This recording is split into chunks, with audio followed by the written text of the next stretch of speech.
Where is the music?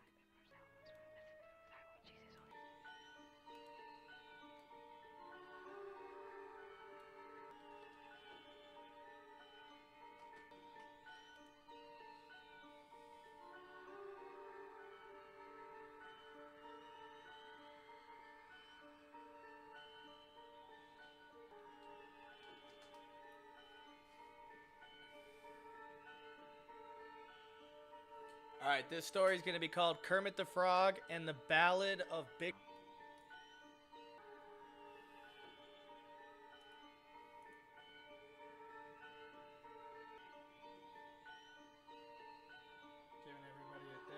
Giving everybody a chance to hop in here. The stream went really weird for a second, so we're getting everything back online here.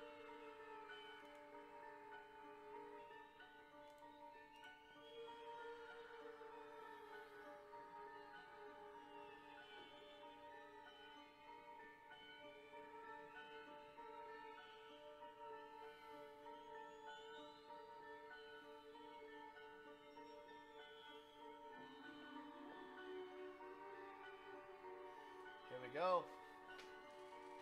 Alright, we're ready on YouTube. We're ready on Kick.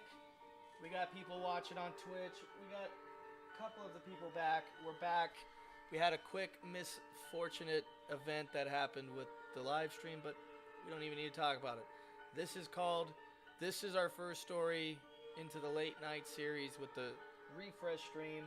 We're going to restart the song. This is called Kermit the Frog and the Ballad of the Bickering Kingdoms. Here we go. Long ago, in the lush valleys of Persilla, and the sun-baked cliffs of Israelion, two kingdoms divided by a narrow, glittering river had spent centuries squabbling over who made the better hummus. Legends speak of golden chickpeas, lost pitas, and enchanted olive groves. Pretty stuff, really. Yet over time, ceremonies turned to shouting, and shouting turned to sorcery. Enter Kermit the Frog, an innocent visitor, simply seeking the world peace through kazoo competitions. But unfortunately, the dispute over the chickpea crossing had turned into a melodic opening of war, a melodic opening scale of war between the two kingdoms. Both nations mistook it as a sonic challenge to their nation's national anthem. Captured by both sides simultaneously, don't ask. Kermit was labeled the amphibious agitator. But instead of croaking under pressure, Kermit did what he does best, earnestly trying to fix things through his charm, earnest conversations, and emotionally resorting to his kazoo. He sang to the generals, he hung royal adversaries, he brought Persilian flair to chiefs, and Jesus Christ with these words. Israelians put together a sculpture in his name in an underground culinary jam session, and when all seemed hopeless, he unveiled a top-secret plan, the Great Theater of Peace. Using scraps of a puppet cart and rogue kazoo reeds, Kermit staged a play. Dude, this fucking story is hard as fuck. He staged a play. We're not so different, you and I. A two-nation puppet pageant as the kings and the queens would look on. Be amused, even slightly offended. It struck them.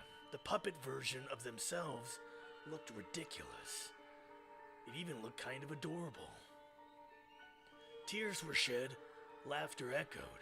Treaties were toasted in mint lemonade, and so Kermit the Frog, once mere a contestant with a well-polished kazoo, became Sir Kermit of Harmony, first croaker of the realm, honored by both kingdoms, and was given a golden sash and lifetime supply of tea. And so he lived on, entering the pageant, automatically winning first place through majority vote, of course. He went to live on a very successful life, unrealizing that more stories were about to happen in his future.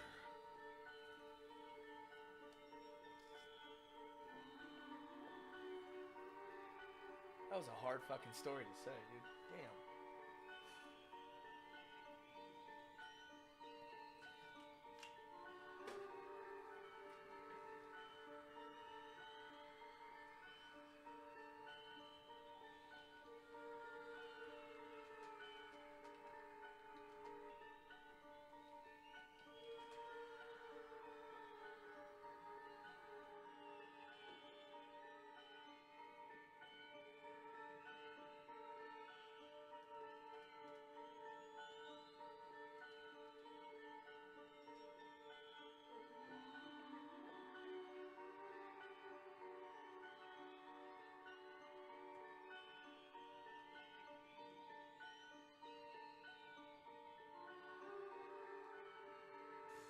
I know this is gonna happen eventually. Watch this. Here we go.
Come on, dude. Here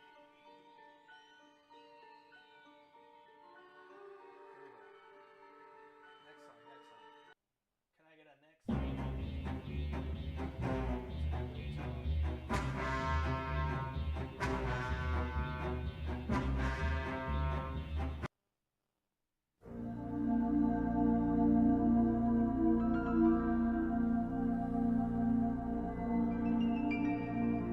It was quiet.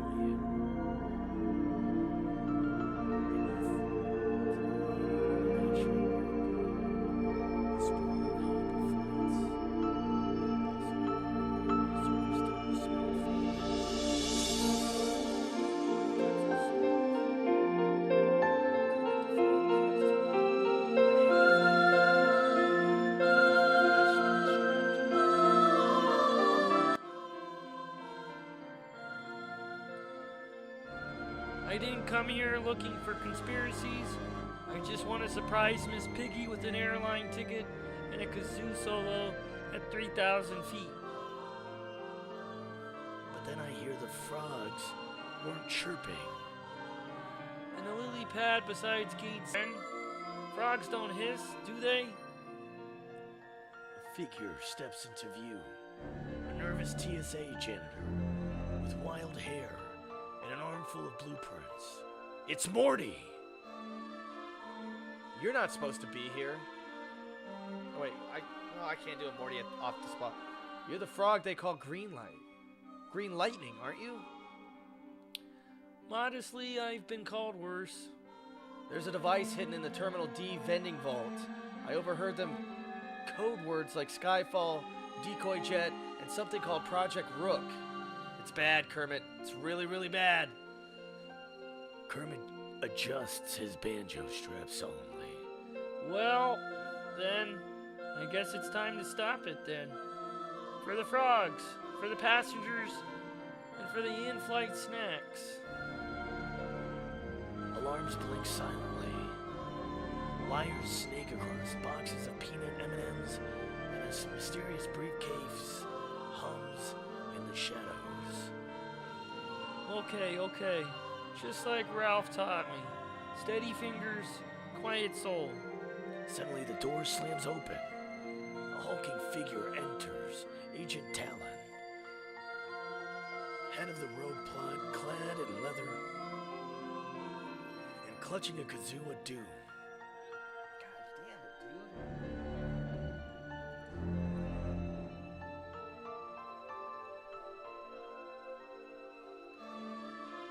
Frogs have interfered with the tyrants and tyrannosaurs for millennia. Dude, I gotta take a break. I need to take a quick break. I'm like having the hiccups. It's fucking hurting.